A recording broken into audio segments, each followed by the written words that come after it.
Well, good morning, everybody. It is Sunday for most of the world. It is Monday morning for me. It is your Ring and Rant show. We are up and away, and the FA Cup continues to power on over the last 24 hours. Today is your chance to have your say. I will throw the chat straight in there. If anybody wants to come in, throw the link in there. If anyone wants to come in and have their say today, I will quickly get into what has happened in the last 24-ish hours in terms of the FA Cup. Obviously, yesterday Josh and I did a bit of a chat, and we had obviously Liverpool had gotten up over Brighton, Newcastle over Aston Villa, and Man City over Salford, as well as Mansfield getting the upset yesterday, winning 2-1 over Burnley. So, yeah, it is pretty crazy. Also, Southampton beat Leicester City, continuing their pain and suffering. 2 wins for them in a row over Leicester. Norwich got up over West Brom. And now I'm going to get into the games that have just finished. So, literally, Birmingham unluckily lost in a penalty shootout. And hello, Alan. Hello to everybody in the chat, by the way. So Birmingham did lose to Leeds in a penalty shootout and unlucky not to score, especially right at the death. It was a very good attempt on goal. But to be honest, they looked very, very good. So, yeah, but Leeds made it through. And then in other matches, Wolves beat Grimsby Town, Fulham beat Stoke, Sunderland beat Oxford, Arsenal beat Wigan Athletic. So all the Prem teams got up. And basically means right now, with what have we got? 2 matches left to play. So there's currently 14 teams through to the round of 16, with only Macclesfield versus Brentford tomorrow. And, you would have to say Brentford should win that match. And then Port Vale up against Bristol City. But that match is actually not scheduled until all the way till the 4th of March. So it's still over 2 weeks away. So, yeah, very interesting indeed. But I think if I've got my count right, I think I'm right. I think there's 11 Prem teams so far through. And I'll do the count for you now. Excuse me. 1, 2, 3, 4, 5, 6, 7, 8, 9, 10. 10 Prem teams through, 4 non-Prem teams. So the non-Prem teams are us, Norwich, I think, who beat Burnley? Mansfield Town is 3, has beaten Burnley, and Southampton is the 4th. So there's your 4 non-Prem teams, along with 10 Prem teams and 2 matches left to go. I would say, 3rd of March for us in the US. Yes, sorry, Esteban, I am a day ahead. So it's a 4th of March for me, 3rd of March for everybody else. You're correct. I always have to think about that and actually go minus a day because the majority of the audience is not in New Zealand or Australia. But, yeah, so, I mean, look, that means that basically you have a 70% chance we have decided we have a 70% chance of drawing a Prem team, roughly 30% chance of drawing a non-Prem team. We are ball number 5, I did notice, and we will be doing on the local pundit an FA Cup draw tomorrow. So everybody is welcome to come on in and watch that and see how that goes. Going to be very interesting indeed to see who we draw. It's a lot shorter now with only 16 teams, so it doesn't take too long to do the draw. But yeah, it's getting to that very pointy end of the FA Cup now. I guess give me your thoughts in the chat on who you'd like to draw. Would you like to be away? Would you like to be at home? I'd like to be away for the experience, but I'd like it to be close, maybe Liverpool or Man City. But, and then if not, then I want a home game just so we don't have to travel, because obviously our fixtures are going to get really blocked up now, in terms of the FA Cup. But that's a little bit down the track. We are literally back into the championship matches now, and it is really interesting. Tomorrow, just in case anybody didn't know, as part of round 32, We are away to Bristol. Tomorrow is Coventry v Middlesbrough, top of the table clash. Going to be an absolute banger. Cannot wait to watch those teams go at it. So much at stake there. And who is going to win that match? Who knows? My tip is Middlesbrough. We will wait and see, which will apply extra pressure on Coventry, but it is Coventry at home. So who knows? Who knows? Coventry could turn some form around. To be honest, it would be a form turnaround for them to get back. How fitting would it be for us to get that Sunderland tie at Stadium of Lights? Yeah, interesting. Would be interesting indeed. Then obviously, it is Tuesday for everybody else as I think about the days. We actually play Bristol away, and at the same time, Charlton and Portsmouth play a catch-up match. Their round 19 match they play on Tuesday for everybody. So we will see. It's going to be really interesting to see some of these. Well, it's good to see Portsmouth play a catch-up match. I tell you what, really important for them, because if they could somehow snaffle some points out of that match, even a draw, to be honest, because as I look at the table now, Portsmouth on 33 points, ahead of Leicester on 32, Oxford 28, Sheffield United -7. I think as of next week, it's mathematically possible that Sheffield Wednesday are definitely relegated. I mean, they're definitely relegated anyway. They're not going to – every team above them is not going to lose all their matches. So that's not going to happen. I think mathematically it is as of their next game if they lose. And then, yes, Esteban, Sean, what a beautiful kit Brum was wearing today. What was up with that one? I was a massive fan of that old style retro kit with the old style numbers, the big thick band. If you didn't see it, go and watch some highlights. They got a thick blue band down like this with a white strip straight down, big white band right down the middle. And it looked really, really cool. I did like that one. It was a really cool kit. But if Portsmouth playing Charlton could even snaffle a point and get up onto 34 points, it would put them 2 points clear of Leicester and actually put them 6 points, more importantly, 6 points clear of Oxford. But that final battle, I mean, Blackburn did themselves a favour and won their game, their last game, to go to 35 points. So there's, a big battle there, but Portsmouth's got 2 games in hand. Yeah, so we will see. We'll see how they go and whether they can keep themselves out of relegation. But Leicester are well and truly in that relegation race now and will be right through till sort of 10 games to go, because even if they went on a tear now and won 4 games in a row, they're still not going to be outside the relegation battle. I can tell you that now. Yeah, so Sean Ken just calls it his favourite top. Well, favourite Birmingham top. Yeah, favourite Birmingham top. Nick, I should have clarified that. Ouch, that was a little faux pas by myself. So, very interesting. But, feel free if you want to come in and have a chat, guys. I've put the link in there a couple of times. Going to be a quick one today otherwise. It was really interesting. As we come out of FA Cup and back into the Championship now for a little while, we have a absolute run of games now to punch on through. And as I bring up our games, we have Bristol away. Then we have Ipswich at home in the Championship.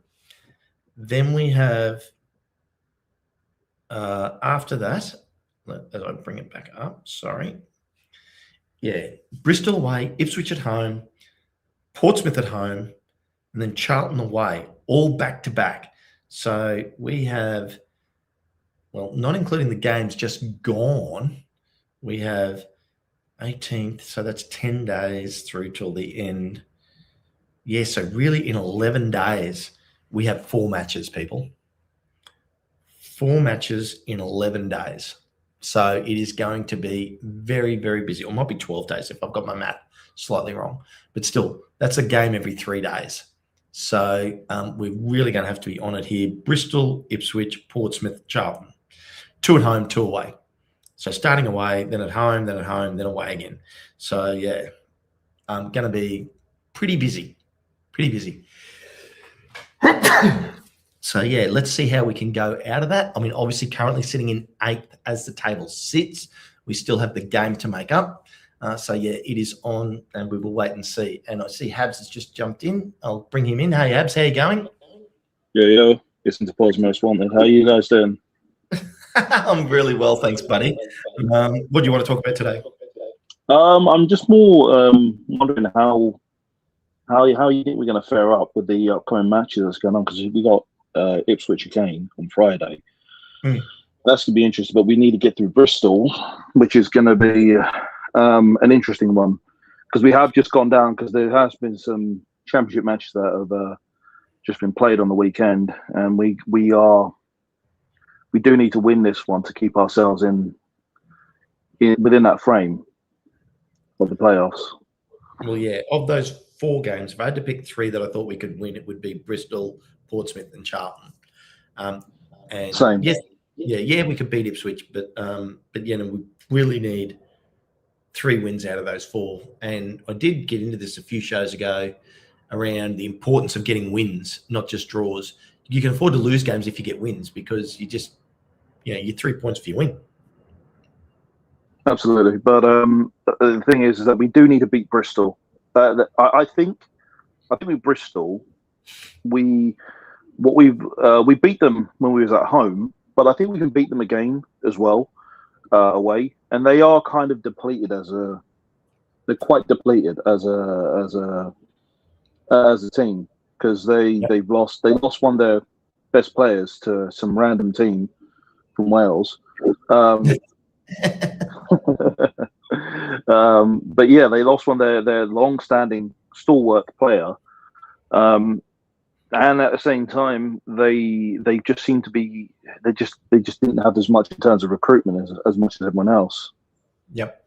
So, and they look demoralised, and in comparison to who was it? They lost to Derby. They did. Did they play anyone this weekend? I think they had an FA Cup match today. Sorry? I think they had an FA Cup match today as well. Oh, sorry, no, yesterday. Yeah, I'd have to check on that. I'm not sure they did, but yeah, I'll take your word for it. But yeah, I do know that I think it's important. I mean, their home form, 16 games, 7 wins, 3 losses, 6 draws. So they don't get many draws, 7 wins, 6 losses. So hopefully we can square that up for them and give them 7 wins and 7 losses. That's my yeah. So I'm just going back to the FA Cup draw, but you go. Yeah, I was just looking at it. So, I mean, the most recent match that I could see is it was Vale. Isn't it on the 4th of March or 3rd of March for everybody else? Yeah, I think the most recent match was Hull, and that was 7th. That was, so they've had time to rest up. They have, in comparison to us. Yeah, we have a very tough run, to be honest. Yeah, we're gonna have to use the depth that we have to try and beat the teams we got coming up, because they've had at least a week or so off. They've got time to prepare for us, so they're going to be annoying to play against in comparison to anyone else. And the thing is that when we went up against Ipswich, what were you predicting against Ipswich? I did predict a win for us, a 2-1 victory. I think I predicted. Yeah. No, not the FA Cup match, but the league match. Coming up in the upcoming league match. Yeah. That's a tough one. I'm going to tip us to win, but it is definitely a match I could see ending in a draw or even Ipswich winning. It's a flip of the coin, that game. I mean, they're going to bring a different team to the pitch, but I think so are we. I'm more interested probably in the immediate game against Bristol and who will start there after the FA Cup game. You know, I mean, your thoughts on that? It's going to be hard to say. I mean, our previous match with them, we kind of had a bit of we didn't have the same kind of squad that we have now, and we have a completely different play style that we have now than when we faced against them. Because we played against them, around November it was. So yeah, it was it's a very different way we went up against them. Yeah, I'm not even concerned about that, to be honest. And what I'm thinking about is obviously the players that we put on the pitch in the FA Cup. I think we'll start the same back line. I can't see us changing our back line. Yeah, I see that as well. And then it really gets into who's going to start in the midfield and who's going to start up front. And obviously with Ben Sheaf not starting that match against Ipswich, I definitely see him starting against Bristol. Then it's a matter of, because with the same back, I don't know. I mean, we had Thomason and Longman on the wings. Is Kabore going to start now against Bristol? Probably. Don't know. It's just really interesting.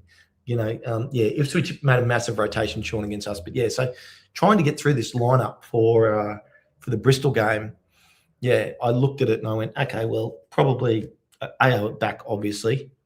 Then Max, Heim, Doyle.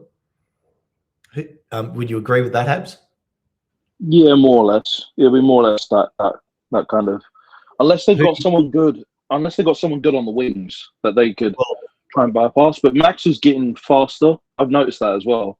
He's getting faster each time he's going up against people. So, and it's the same with Doyle. He's getting faster as well. Well, I guess like those were the sort of easy ones for me to pick. Then who's going to start on the wings is going to be very interesting to me because, we started Longman and Thomason against Ipswich, and Kabore came on late. So I could see Kabore starting instead of Thomason. Oh, sorry. Yeah. Instead of Longman. And then on the other side, well, Kakache with an injury, I could probably see Thomason starting again. It's not. It could be, or we could use Longman as an inverted wing back. Yep. We could. So he could come in, invert, and cut inside and start shooting that way on the left because we have used him as left wing back as well. Yeah. But it depends on how we really use them or utilize them because it's different. But we have to worry about that because Kakachi's gone down. It kind of sucks having to it's just the nature of football. There's going to be injuries. Yeah. But apparently it's not too serious. It's pretty superficial. Apparently, that's what Parky is saying. Yeah, but again, like 4 games in 11 days, you've got to be very careful here. And you absolutely want the rest to happen. Want players to get the rest to recover. So use, like you mentioned earlier, the rotation of the squad. I just don't know who's going to start in the middle. I mean, I don't know how bad Matty James is, how soon they want to give him, rest until they get him back on the pitch. Can they carry, they move Lewis O'Brien back in that game. Do they start O'Brien again with Sheaf? They give Dobbo a rest. They play Dobbo again. These guys are used to playing lots of minutes. So the Dobbo, O'Brien, Rathbone trio, I think, are going to get a lot of minutes over this coming 11 days. I think it was pretty good. I think it's good because you saw in the FA Cup match, you can see O'Brien, who wasn't as comfortable initially being in that further back role, but he kind of just grew into the match he did. Oh, I love the balance we had with Smith up front and the way we were pushing their team around and force and getting them into uncomfortable positions. Yeah. I mean, part of it is to do with the fact that they did a big switch and they're going to be. You knew that we all kind of predicted they were going to do a big change, and they made 10 changes, and they kind of just basically said, "Screw it, we're just going to focus all into the league, because we can get close to automatics," which is basically what they did.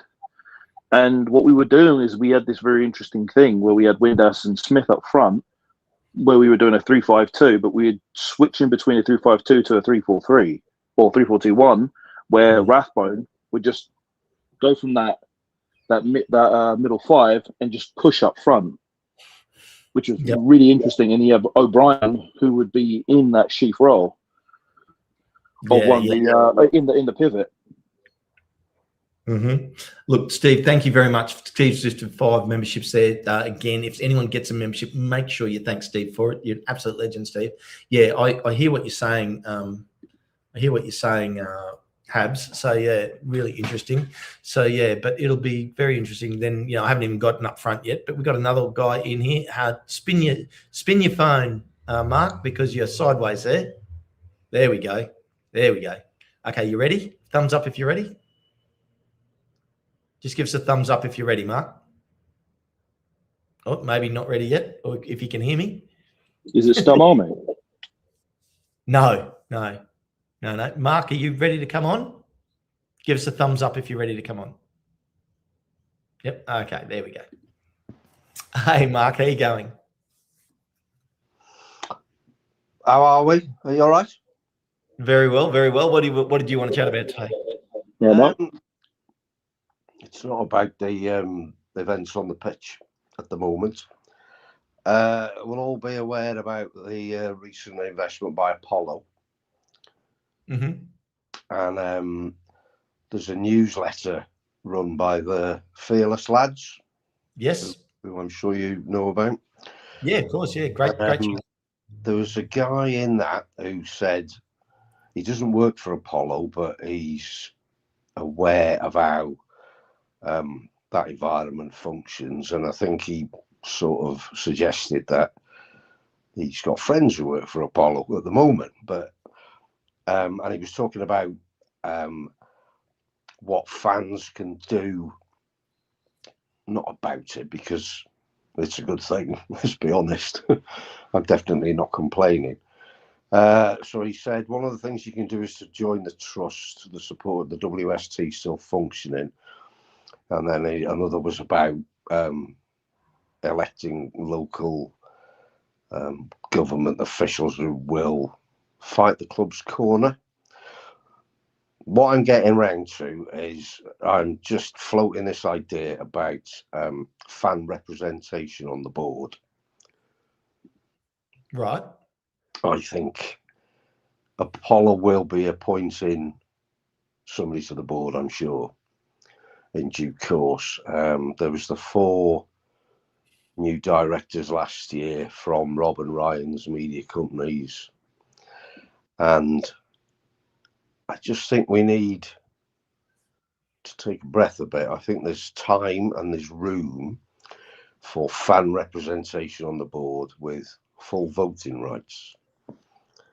So I'm just wondering what the TLP viewers, it's just something I'm trying to kick around the YouTubers and the general fan base, Mm-hmm. Yep. So, what's your concern, Mark? I guess it sounds like you got a bit of concern. What's your concern? My concern is there's about 10 people on the board, and none of them are local people, apart from Humphrey, I guess, or and I just think there's.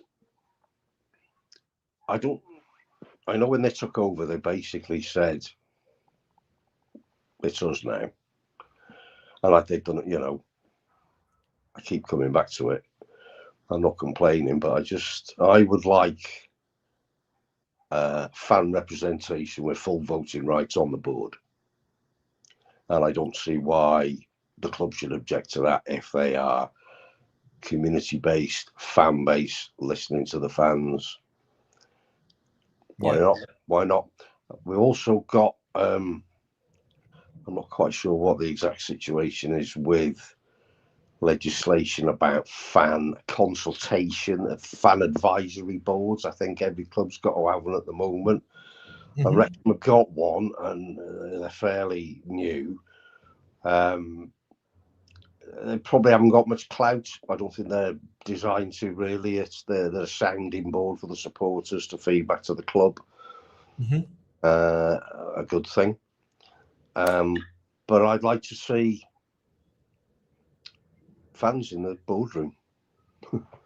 Yep. Okay. Well, I'll let Habs your thoughts on that before I respond to Mark. I think he's got a point. I mean, there is a thing that happens that with a lot of football clubs, especially the bigger ones, is that they end up having a bit of a disconnect with the fan base. There is.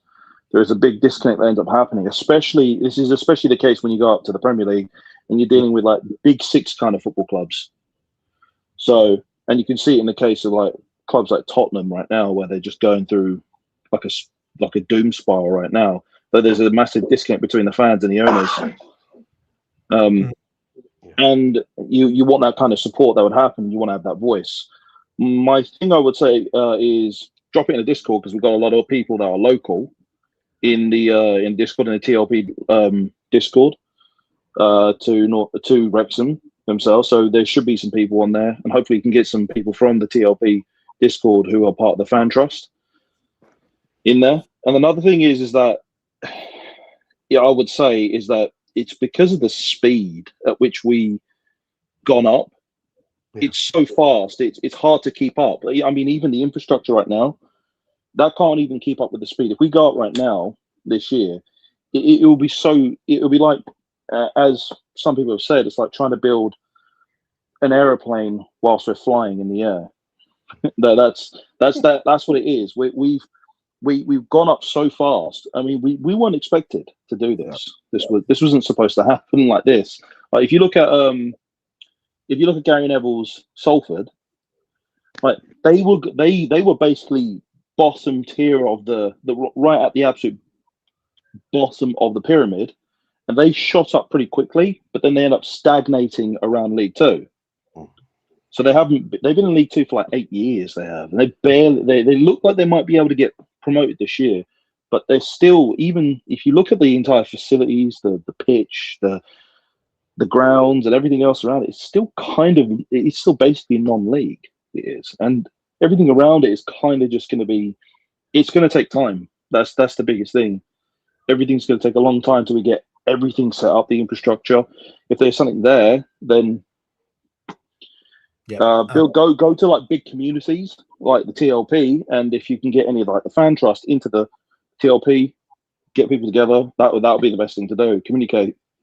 Okay, I'll quickly come back. I'll get us back a little bit more on point. So, Steve Barton, no CEO ever lets a fan on the board of directors. So, first off, Steve's point is right. Technically, slightly wrong. The CEO doesn't have a decision who gets on the board. CEO's the boss, but I get Steve's point. Like, so no owner. So the owners typically set that up. It has to be set up in their constitution and their bylaws. I actually sit on board, so I know this. And also, so I mean, it is a company. I guess look. Then the other thing here, Nick's then made a comment here. Yeah, it doesn't just work. It doesn't work like that. You have to have skin in the game to have a board seat. Yes and no. You have to be able to add value. You don't have to have skin in the game per se, but you definitely have to have a sphere of influence. But definitely, if you are an owner, then typically it gives you rights to a board seat. Not always, but and that's a very broad comment. And that doesn't mean you'll take the board seat. You might appoint someone else for that board seat who you think is going to be good in that position. Now, in terms of Mark's point, I guess I'd come back and say, has the club done anything bad for the community yet? I mean, as far as I can see, everything is positive. Would you agree with me on that point, Mark? Has everything been positive for the community so far with the uptake of Wrexham?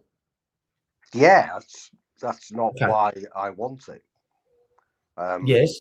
And I'll get to your point of why you want it in a second. I guess I just wanted to cover that one off first. Sean is saying there should be a fan group that works with the board, but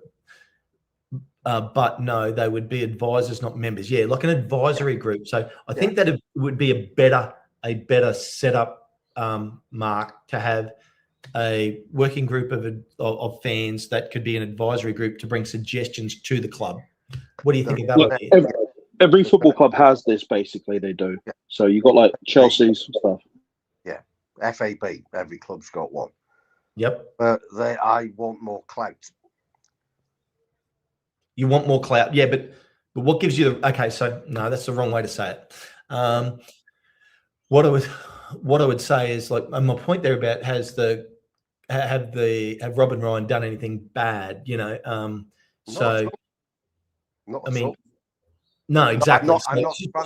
I'm not trying to right wrongs. No, I know. or even redress a balance. I just think fans should be more involved in football than they are. And us being the club we are, and Rob and Ryan being the fantastic, pioneering, groundbreaking owners that they are. Yep. In Germany, you've got the 51% share. Everybody knows about that. It's not perfect, but it seems to work okay, I think. And I'm just concerned with the increasing overseas ownership of clubs. If we're in the Premier League is heading towards some kind of critical mass of overseas owners. The European Super League's gone back into its cave for now. I'm not expecting that to be the end of that. And I just think that if our guys, I think it'd be a great PR move for them without losing any power. It's just one voice. It's one vote in 11 or 12 members on the board, wherever it is. What are they scared of? Well, it's not a matter of being scared. It's how qualified are those people to be on a board position. I mean, if I mean the you know, like then they're more than likely not going to be qualified for it. It doesn't need to happen. Like an advisory group could do it. I mean, Steve Barton with another $5 super chat there. We saw what happened when fans run the club. Would you rather return to those days? Well, I think in the fans taking over from the old owner was a great thing. Obviously saved the club and they did a great job. And yeah, but I think Steve's point there around you need to know how to run a business. I mean, and when you look at what, I mean, Rob and Ryan have done in running Wrexham Football Club, the business, it has been nothing but a huge success.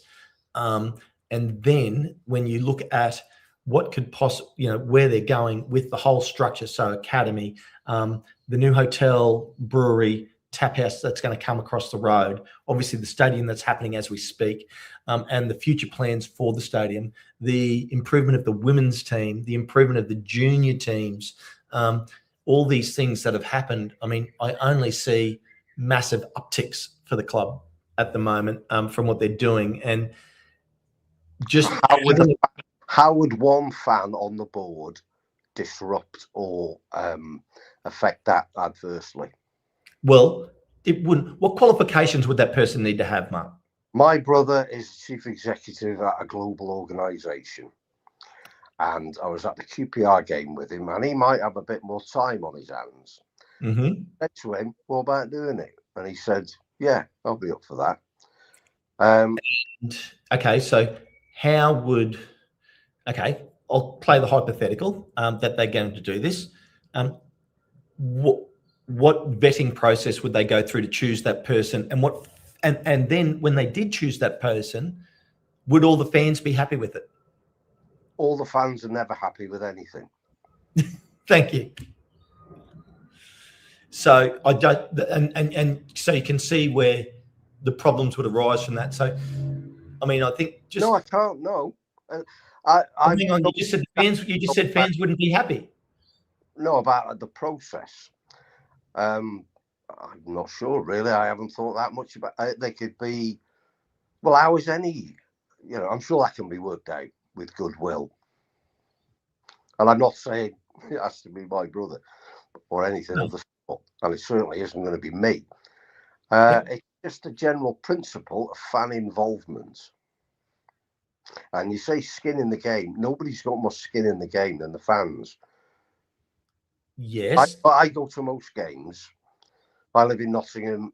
Every game's an away game for me. I'm going to Bristol on Tuesday night. I'll be back about 2:30 in the morning. I'm going. I've been. My first game was in 1969.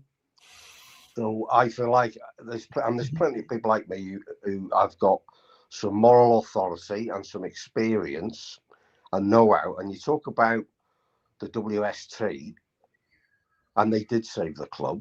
And of course they weren't perfect because they were amateurs. And there was plenty of criticism of them. Yeah. But at the moment... Criticism of anybody. Exactly. Yeah, exactly. But there's a lot of know-how and goodwill, and I just come back to my point. What are people scared of? What is there to lose? It would look good. We could point to it to say, look at us, aren't we? You know, There could be a conflict of interest. That's the main reason why. Inclusive as we say we are.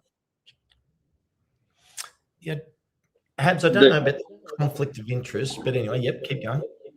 My thing is that if we're going to have a person on the board, that would be a fan representation. We don't exactly know. Fan representation within as an advisory, yes, that would be important aspect of this, because you want to be able to have someone who can mediate between the fans and the club themselves. But a person on the board, I mean, I don't exactly know what their position is going to be specifically, because what are they going to be doing? Fan representation. And is not Humphrey Kerr doing that now? Yeah, he is. Yeah, yeah. So then why an extra person for the sake of an extra person? Because Humphrey Kerr is not a lifelong fan. That wouldn't have to be a stipulation, but yeah, I don't think that. So your metric then is that whoever that person is that has to be on the board has to have been a lifelong fan. No, I just said they don't have to be a lifelong fan. Not okay, so then Humphrey's fine. He's fine for what he is. Okay, but he's not. He's part of the Rob and Ryan team. But they're very important. And that's bad in what way? Pardon? And is that bad in some way? Oh, of course not. Okay. Of course not. No. Yep. I want, in addition, I don't want Humphrey replacing. I don't want any of them replacing. They're doing a great job. This is about an involvement. It's important. I don't know that it is. It sounds like it's important to you, Mark, but I don't think it is. Like the fans, first and foremost, want to support the football team and their club. So their team and their club. Yeah, I think that's a pretty fair statement. And obviously, the fan experience has improved under Rob and Ryan's ownership. The obviously coming up the leagues has been a fantastic thing. It obviously something that they wanted to do as a business, but it's also great for the club. It's sort of secured them well now into the EFL and obviously tapping on the door of the Premier League now, which, will probably happen at some stage in the future, maybe this year, maybe some years into the future, who knows? But in terms of what's actually happened for the team, the club, the town, in terms of, you're looking at the extra jobs that have been created. Yeah, I know all this. I'm there. Okay. I'm there all the time. My brother lives there. My family live there. My friends live there. Mm-hmm. So I know all about this stuff. And I don't see how having fan representation on the board affects that adversely. Well, I don't see how it adds any benefit, Mark. Pardon? I don't see the major benefit of doing it. There doesn't have to be a major benefit. It's about inclusiveness. And Robert Ryan saying we're a community club and we just want to do the best for the fans. Well, walk the walk. Well, as someone that currently sits on a board, I do. Having someone for the sake of having someone is not helpful. Well, it is if you just pay them lip service. No, it isn't. No, it isn't. Just pay them lip service. That's demeaning. That's what I'm saying. Yeah. Yeah. It doesn't add don't value. Pay them lip service. You give them full voting rights and some authority, as much authority as a media person from America. Yeah, no, I just don't see the, you have like for any position on a board, it has to have a value. So let's say you're running a board. What's the value? What do you mean a value? Okay, so and I'll just about to explain that to you. So let's say you need someone with corporate governance experience on your board to take care of corporate governance. Then you don't necessarily need someone that knows anything about Wrexham Football Club, but they have to be an expert in corporate governance. if you need someone that has experience in stadium improvements or ticketing or things like hospitality and getting great food and things through a club, then you need someone that's had experience with that in different positions over the years, in different clubs or different fields. Doesn't necessarily have to be football. It could be basketball. It could be ice hockey. It could be any other sport that that has had experience in doing that, and that person then brings value to the board in that position, in where that is needed. Value. It depends how you define value. Well, how does a fan add value to now think about this carefully, to a board that is the direction that a board has to go. What is a fan going to bring to the table? I mean, I'm not interviewing for the job. I know. Forgive me if I don't know how boardrooms work, never having been in one. But I was a nurse for 35 years. And when we interviewed for staff in the place I worked at, sorry, mate, just one sec, Steve, I can't put up those super chats, mate. I'm sorry. But anyway, keep going, Mark. When we interviewed for staff, our patients and their carers were part of the interview process. That's called inclusivity, inclusion, consulting your stakeholders in the modern language. And I think it's a good thing. I don't think that value has to be measured in financial expertise or clout, or I think there's room for everybody. Mark, the main reasons as to why we have the board as it is mainly to make sure that the club is in a healthy place, because the day-to-day operations of the club is to not only increase visibility, but also to make sure the commercial aspects of the club is also in a healthy place. Because there's aspects of the club that have to operate in a way that doesn't have these kinds of things. I mean, they do have their outreach and other things in such things, but the main aspect of this is to make sure that the football club operates to be also a commercial success, because modern football requires a lot of commerciality behind it, and especially with the regulations that we have to deal with. I'm talking about one person, and I'm not talking about this person replacing the others. They could still do all these things, which are very good and very necessary. Yeah, look, I understand where you're coming from, Mark. I really do, and I understand your point. And this is the joy of this show. It's a Ring and Rant. Everybody gets to come in and have their say on what they want to talk about. So I appreciate this. I just think that the board level is not the right spot for that person. I absolutely agree with you that there should be fan involvement. I'm 100% on board with you with that. Yeah, and there is. Yeah, there is. Yeah. There's the effort, and there's still as well. So yeah, I guess my point, and I'll let you go after this. I guess my point is that I feel like there is great fan involvement, but I just don't think the boardroom is the right place for that person. But I understand your point.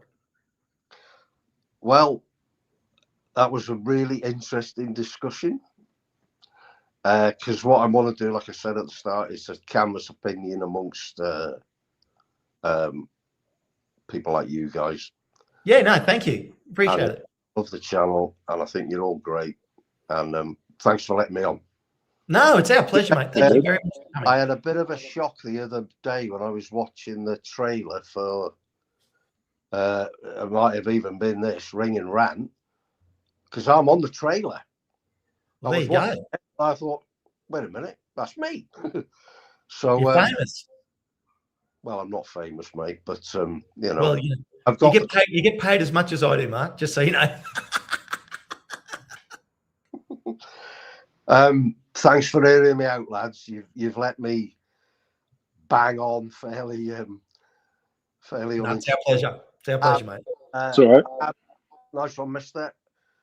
And I'll see you all soon. Okay, Mark. We'll see you later. Bye-bye. Okay. See you in a bit. Okay, bye. Well, there we go. We went down the board route with the fan involvement. That's what the show's all about. You can come in and have your say. That's what. I mean, I what understand. I understand this point. I mean, we did have this situation occur earlier this season. I mean, where you don't have to. We disagree with Mark, but there's a different, because we have a different view of how things operate. But but we had an aspect of the fan representation take place early this season when we went up against Sheffield Wednesday, where our fans, wanted to make sure we could help out Sheffield Wednesday because of Wednesday was going through some issues.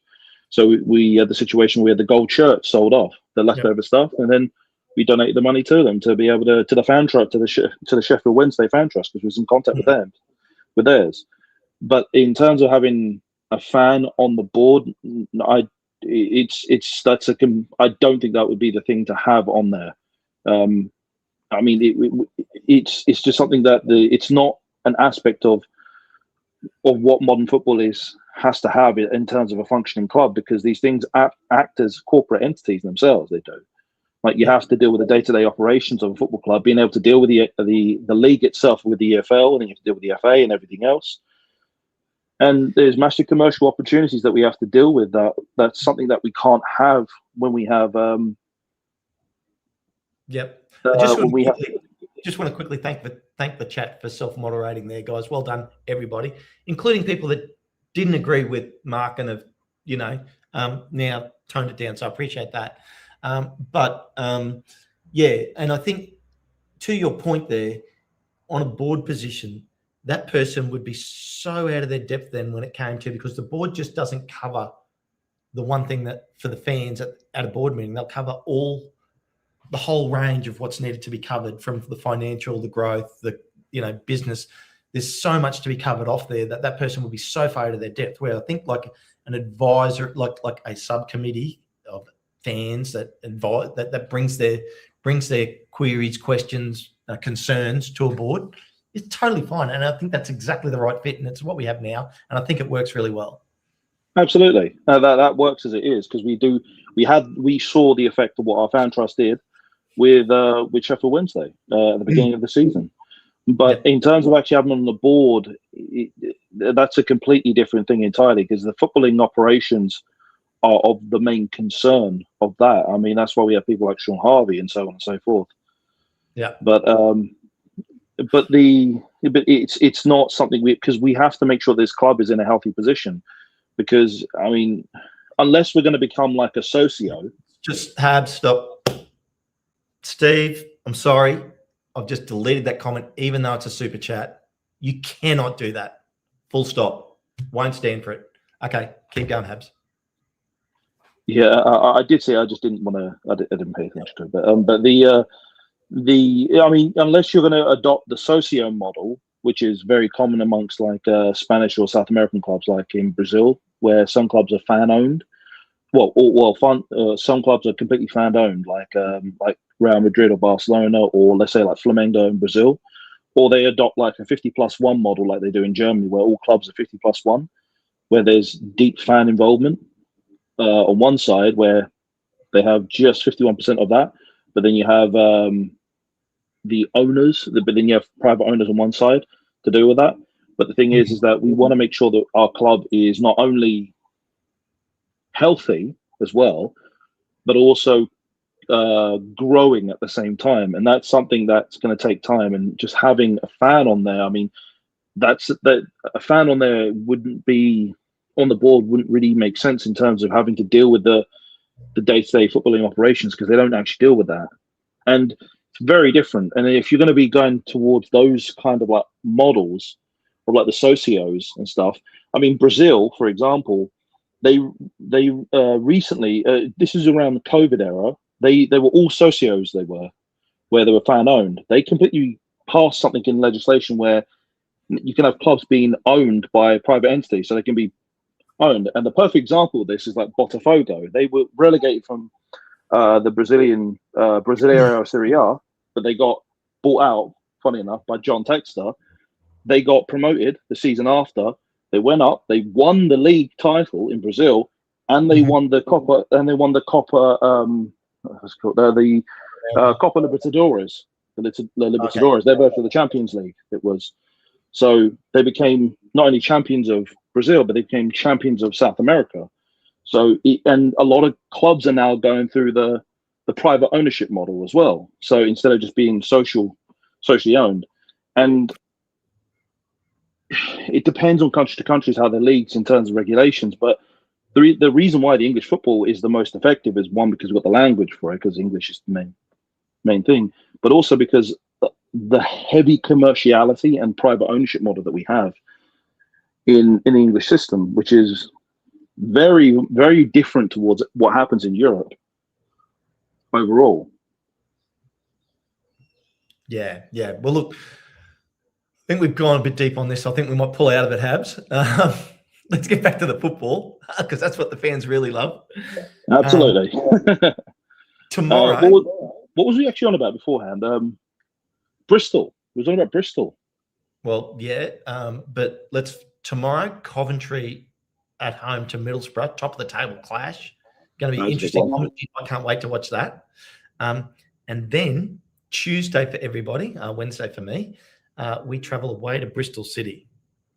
So, yeah, really excited. Can't wait. I mean, the fight at the top, we shouldn't really have any kind of concern for it. I still want to watch it. I still want to watch it. Of course. That's a big match. I mean, I bet that's going to be.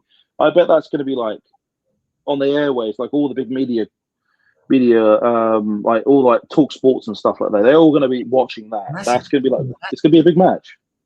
Yeah, Clash of the Titans, those two. If Middlesbrough, if Coventry win it, it creates that 2-horse race.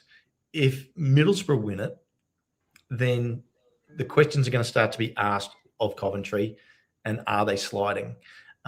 Now, also coming into the weekend, we could do those top two teams a big favour by beating Ipswich. That's true, because if we beat them, it makes Ipswich very much kind of just hampered on its road to try and get to the automatics. It may not be that big of a deal, because the scary thing about Ipswich, they got the best squad. They got the best squad. They're the best trained and the most drilled squad in the league. They are basically a club that is ready to go into the Premier League.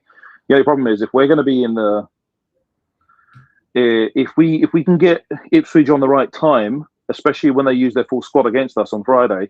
Was it Friday or Saturday? Saturday, I think.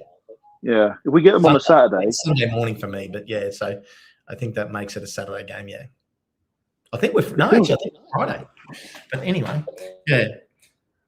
But if we manage to get them, beat them, let's say we get a 1-0 win over them, because we've got to beat Bristol, and if we beat Ipswich, that puts us in a healthy position as well on the league table. That does. Well, yeah, I agree. Well, put it this way. First up, let's take it one step at a time. First up, against Bristol, we've got to get the win to get back into the playoff position.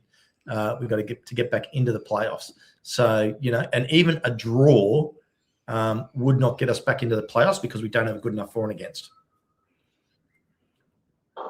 True. We need to beat them. We absolutely do need to beat Bristol. But it's if we beat them and we beat Ipswich, the problem is even if we don't do so well against those two, we still have an ability to get back into the playoffs. Oh, absolutely. Portsmouth and Charlton following these two games. There is so much longer to go, so we just got to play it out. The only problem is if we manage to beat Ipswich somehow, and we have to face Ipswich in the playoffs, they are a team that do show up, and they are a tough team to beat. They're a tough cookie. That's a long way. That's a long way down the road. I'm not worried about that yet, Habs. But I love you. I love that you're thinking that far ahead. We dreams. We are dreamers. We are. Well, Habs, I've got to pull this up. I've got to get into my workday. So it's been a pleasure. Thanks for coming in. And Mark, Mark coming in, having his say. Appreciate everyone in the chat. Let's all be nice to each other. That's all I can say. Respect each other. He's got a right to his opinion. That's my point. So yeah. But Habs, thanks for coming in. Any last words from you? Don't tell Interpol where I am. Okay, I won't. Look, guys, coming. Just remember, tomorrow we have the FA Cup draw. So tune in for that with Josh. It will be exciting. So on that bombshell, we will see you all again soon.